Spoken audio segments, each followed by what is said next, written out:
There was a time where I was known for being headmaster of the Bay Area. It all started back when I was trying to come up and I used Yami Yugi as the Bay Area rapper Neff the Pharaoh. It was an animated music video stating my prominence and my dominance in the Bay Area of me being a pillar, me being a foundation that everybody revolves around, me being blue chicks. And that is when anime and hip hop truly rose. When I tagged Neff the Pharaoh in the AMV on Instagram and they saw Neff the Pharaoh as Yugi Moto, they automatically declared me a legend.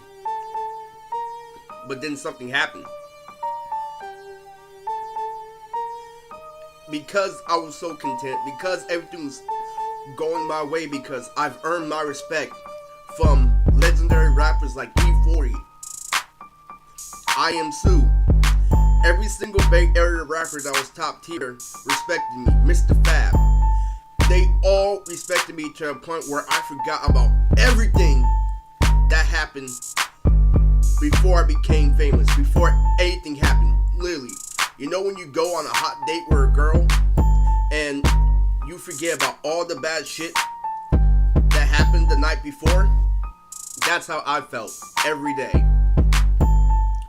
When I started making AMV after AMV after AMV is when I was the most prominent. But here was the thing. There was the underlying meaning that, so it went from being immature to step my game up, which is a form of being immature because they're not being considerate of the other person, which is why when it happened, when somebody tried to call me out back in the day about being a little kid, back when I was AMV heavy and I was gaining everybody's respect, they automatically hit them with the perspective of somebody who's been there, done that, like, yo, that's not his fault. I've been in a similar situation. They already stood up, especially since I come from a struggle of so many rappers, so many people have went through the same thing as me, that where a little kid tried to call me out saying that, oh, he still doesn't have his shit together. He's like, oh, I was a rapper and I grew up in a group home. They literally gave him the whole talk before it even happened of why being ghetto ain't shit and why he's a good person and why we need him to be a pillar for the Bay, because he stays out of trouble, because he supports Japanese cartoons, because he's trying to expand our media is why we need him.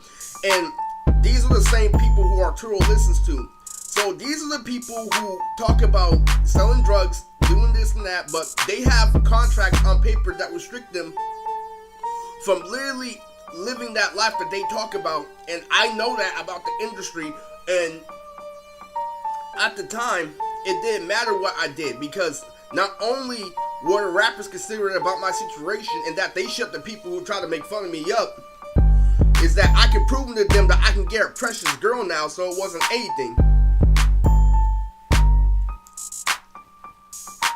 So this is back when I was famous on Snapchat for macking on girls, and I was famous for making AMVs in the Bay Area, and everybody tried to tell everyone, so it was no confusion that I was a grown-ass man. There was literally people saying first thing, the reason why he's so content with watching cartoons and doing this and that when he could be going to parties is because he's been there, done that. I bet you he already has a kid and shit. Literally, hood niggas who have been through what I've been through that made it, let him know that, yo, he comes from a family that told him a flaky truth that he figured out was a full lie back when he was an adult. So I'm killing shit, and nobody's questioning if I'm immature now. The reason why I have to literally give you this long introduction for this video is because this was the creation of one of my biggest challenges in life, and why it reminded me why it's better to take a challenge instead of looking at tower all the time. Sometimes it's better to constantly go through chaos than to be in peace. So it started off with me already being famous for Yu-Gi-Oh! Me already being the master of AMVs, me already having an obsession for Alexis Rhodes.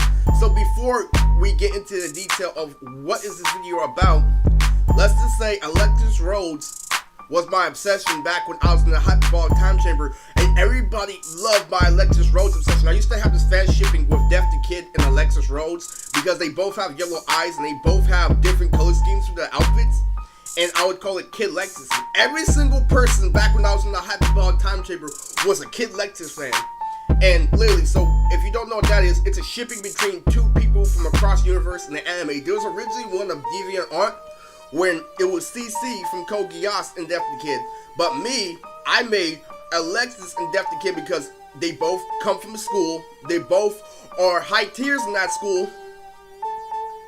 And they both have massive sex appeal. And they both have really bright eyes. And they symbolize why opposites attract. I called it Kid Lexus. Now, before even cosplay was a thing, I would see black girls with blonde hair extensions, and I would see black guys with dreads walking around imitating my fan shipping of Kid Lexus. That's how popular I was, and that's how much people didn't give a fuck about anime, because now anime is cool. E40 watches anime now. E40 supports him now. There's nothing that they could say until they did something about my popularity. So we all know the reason why you need to know every single detail before I go into the depth of this whole video is that if you follow along, this whole video revolves around Yu-Gi-Oh! You may see Dragon Ball editing, you may see this and that, but this literally all revolves around Yu-Gi-Oh! My obsession for Yu-Gi-Oh! GX, I reminded myself, I'm like, you know what, I'm heavy on the first Yu-Gi-Oh! So while I try watching Yu-Gi-Oh! GX, so what I would do in the hyperbolic time chamber is I would pick random episodes and I would watch Yu-Gi-Oh! GX. Literally random episodes because I was literally trying to remind myself how it felt like being on 4Kids, and everybody rocked the fit, and everybody's like, oh my god, literally the same people in high school are imitating me. I would record a Yu-Gi-Oh! GX clip on Instagram, and literally it would all be like, gang, gang, and they try to imitate me with their friends saying gang, gang. I'm like, we're not in high school anymore, this isn't lunch, you can't imitate me just because I'm having fun. And them flexing that they can have friends and why I'm always alone after I've already proven why anime is the shit, and I am no longer lonely because I have the perspective of everybody supporting me now. Their philosophy versus mine is the premise of this video. So it came off like this. So I'm a heavy Alexis Rhodes fan. I'm a heavy Yugi Moto fan. So when one of my friends on Discord tried to tell me to go watch Yu-Gi-Oh! GX, and that I haven't watched it ever since I was a little kid, and that it's actually pretty lit, and watching it as an adult may hit different, and he was exactly right, and that literally was the premise of Flight School freshman year.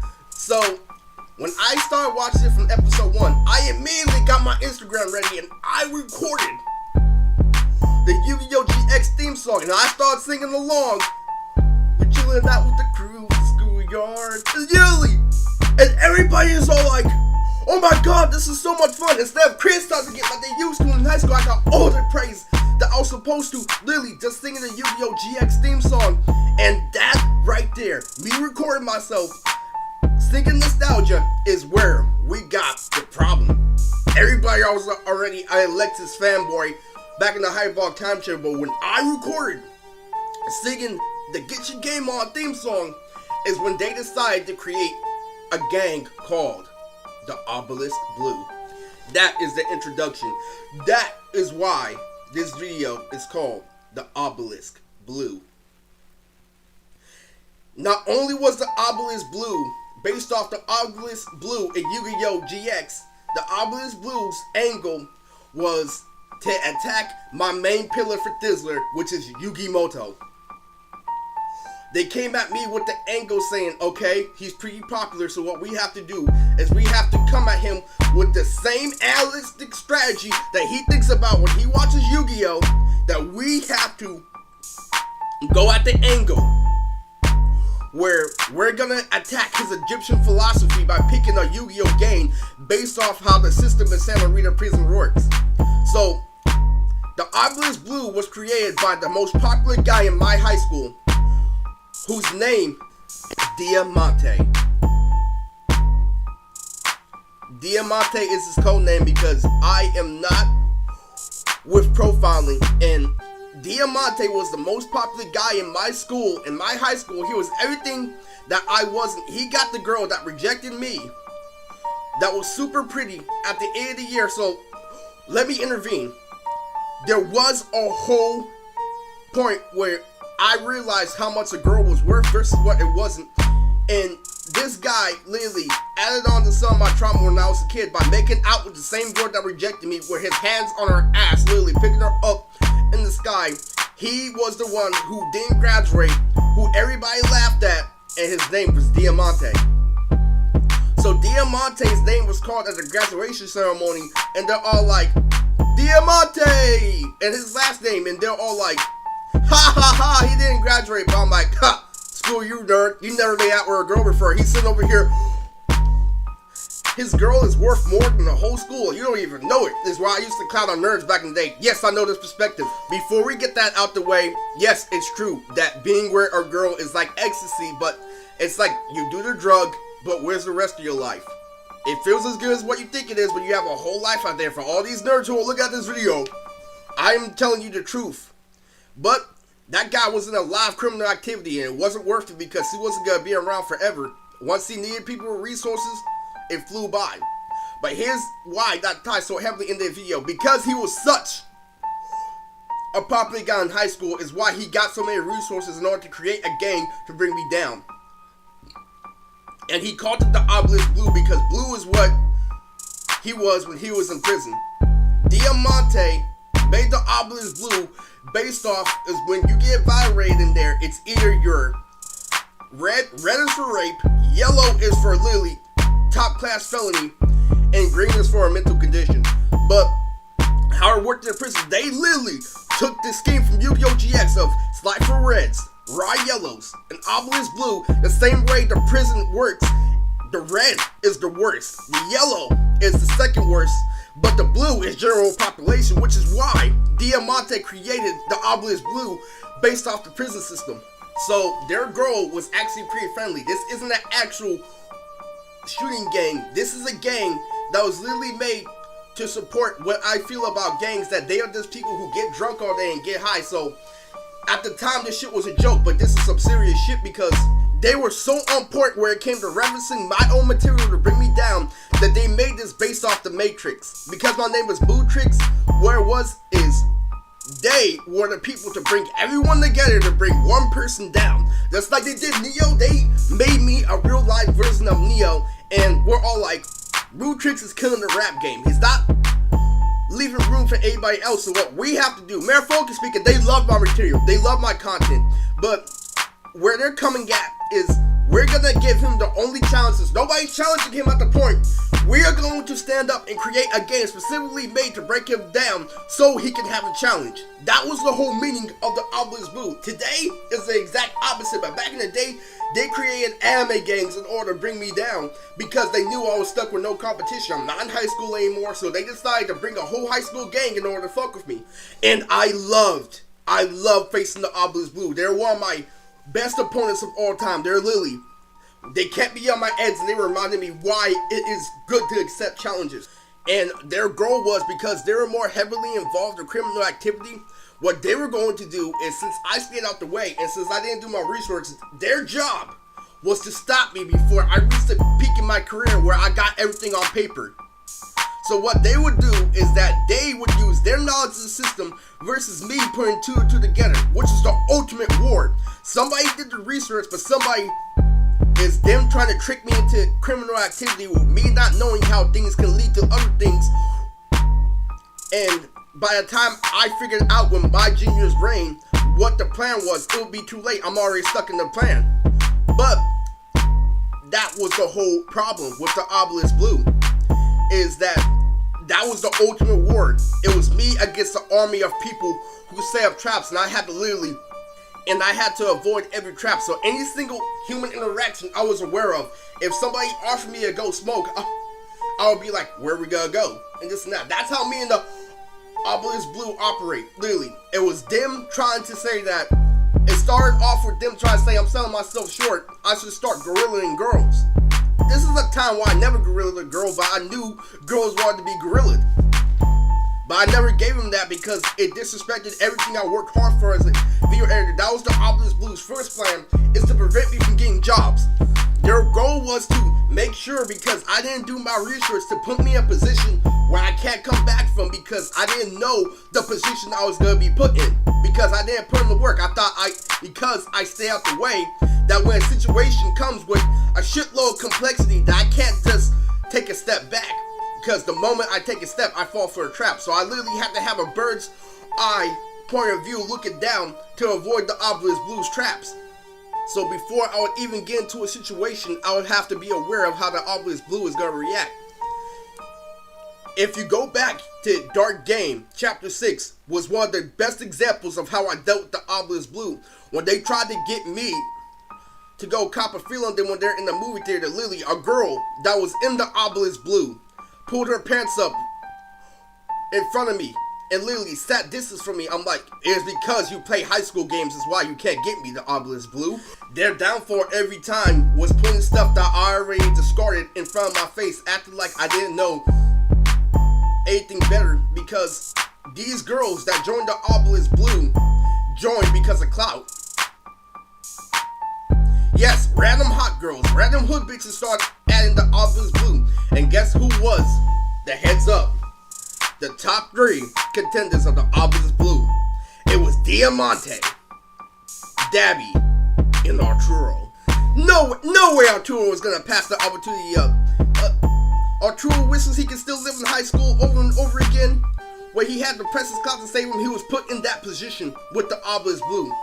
And so the Obelisk Blue gets its count from Yu-Gi-Oh! GX, and so the bitches that join the Obelisk Blue know who the progenitor is. But the Obelisk Blue tries to convince that I'm the same as I was in high school, and their job is to make sure I'm in the same position I was when I'm in high school. It couldn't happen right away, but they needed to see what I knew and what I didn't know. So here's how the creation of the Obelisk Blue was set in place. So here's how it goes. I just beat an anti-Itachi in a fight, and how I know that this is power scaling for the Obelisk Blue is that literally their job was to get me 5150 so they can dope me up with some medicine so I won't be able to think smart. Literally, that was one of their goals. They had many goals, but their main problem is how to retrap him in a location to a point where he can't get out. And so their creation happened back when I was not worrying about this shit at all. I literally just took it as a joke when they said that the Obelisk Blue was being created. I'm like, really? This shit is so fucking funny. But then I think about it. They literally had a meeting where Anti-Brother Itachi trying to bring me down. So there was this time back when I was in junior high where Anti-Brother was showing me Slam Dunk, and he was trying to tell me, oh, Shikamaru Nara, oh, Kimimaru, this and that. Your Japanese names ain't got shit on my animes. He's all like, I'm all about the Sagaragi Hanamichi. He's like, what the fuck you know about that Ishido Joe? Your Japanese names ain't shit compared to mine. That shit was so... I gotta admit, he was funny, but that was why he was a piece of shit. So, literally, there was this one time that gave me a hint that he was collaborating with the Obelisk Blue when I'm watching anime and he starts talking about Full Metal Alchemist names. He's like, oh, I don't wanna fuck with that Uzumaki. I wanna fuck with Hohenheim and those dope ass names. I'm like, really? You're hanging out with those little kids? I mean, and I realized the only reason why they were doing all those interactions, long story short, is because they weren't getting pussy.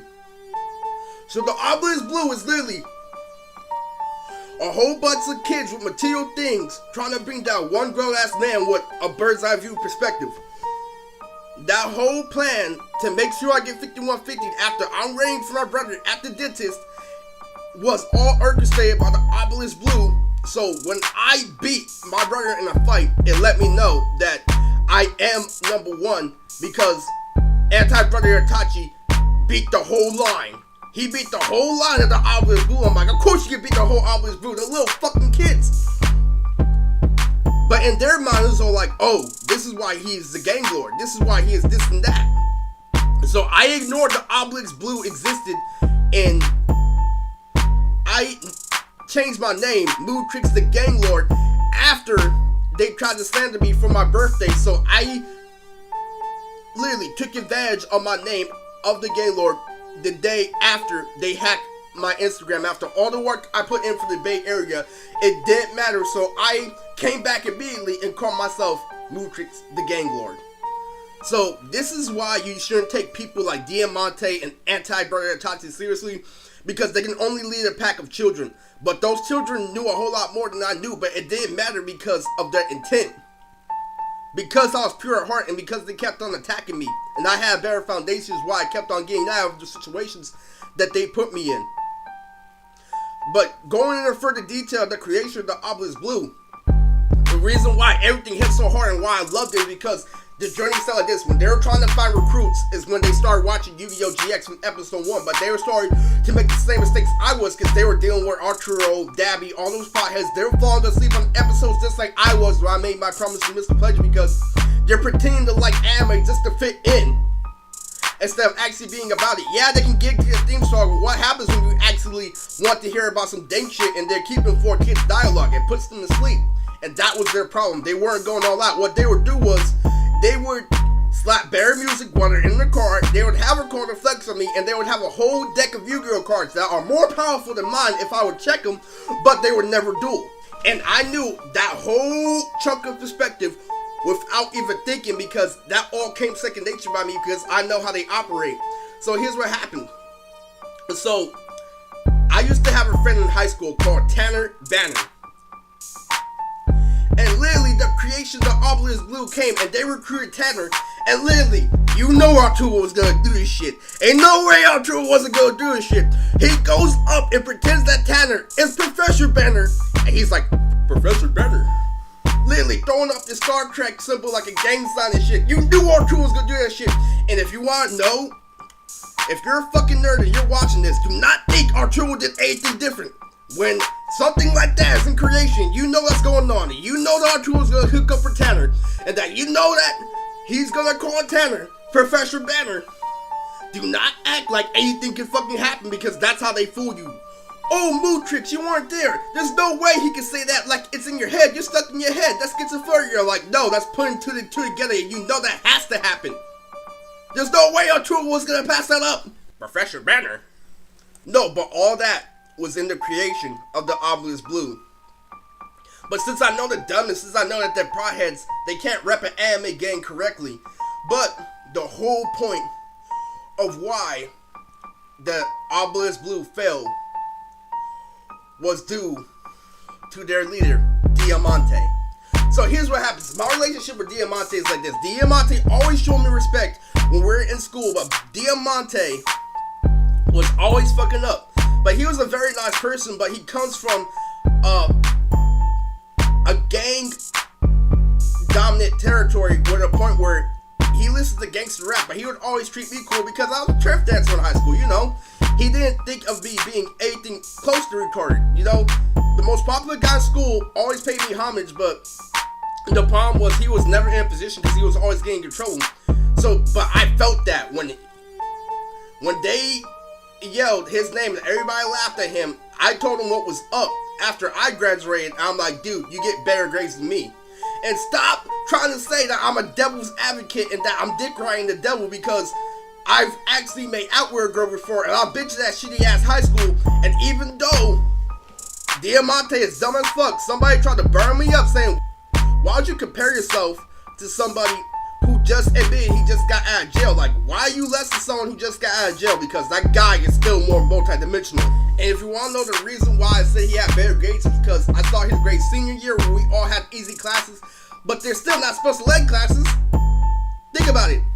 But their problem is we live in the real world now, and now there's no such thing as being judgmental. There's no such thing as being this and that. So they're basing their foundation off of pay shit, but it's not, because their foundation was based off of fun. The Obelisk Blue was very, very fun. What they used to do is they were used to bring girls to set me up at my job. I used to view it as a challenge. I'm like, okay, this is just like anime. You're putting me through obstacles that I'm forced to overcome. That's why I used to love my job, because I used to love facing those challenges head on. I used to love them trying to set me up for sexual harassment just so I could make their panties wet. I used to love proving them wrong every single time.